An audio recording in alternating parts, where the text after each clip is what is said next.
কিরে বোন, কি হয়েছে তোর? কান্তাছিস কেন? তুই আবার ব্যাগটা ক্লিয়ার পড়ছস? আরে কথা কস্তা কেন, কি হয়েছে? কি আর কমু ভাইয়া, কইতে কইতে তার কোনো কিছু কইতে ইচ্ছা করে না। আর কত কমু? তাইলে শোনো, 1 ঘন্টা আগে যে তোরে ফোন দিছিল না, ওটা তো লাইন ছিল না, ওটা আমি ছিলাম। আমি তোরে ডিপোজ দিলাম। তোর মতো মাটি আমার দরকার নাই। বাইর হ আমার ঘর থেকে, বাইর না। প্লিজ আমার কথাটা শোনাও। বাইর হ। কোনো কথা শুনবো না, বাইর হ, এসে। আমার কথাটা শোনাও। এবার তুমি কো ভাইয়া, আমি কি করবো?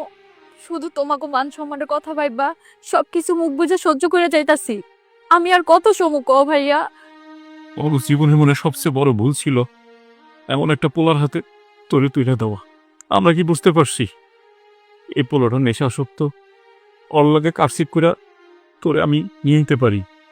আল্লাহ আমার যা দিছে আমি তোরে খাওয়াইতে পারবো, কিন্তু আমি চাই না তোর জীবনে কোনো রকম একটা দাগ পড়ুক।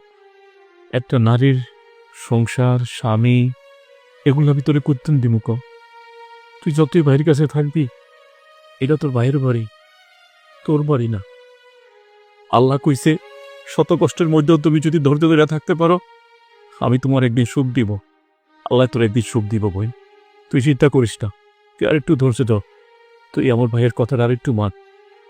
আয়, তুই যে কদিন বেড়াইয়া আমি তোরে লইয়া যাব, নিয়ে ওরে বুঝাইয়া আমি কব, ঠিক আছে? তুই চিন্তা করিস না বোন, চল ঘরে চল। চল। ধৈর্যের ফল অনেক মিষ্টি হয়, ভাঙ্গন নয়। সংসার গড়তে শিখুন।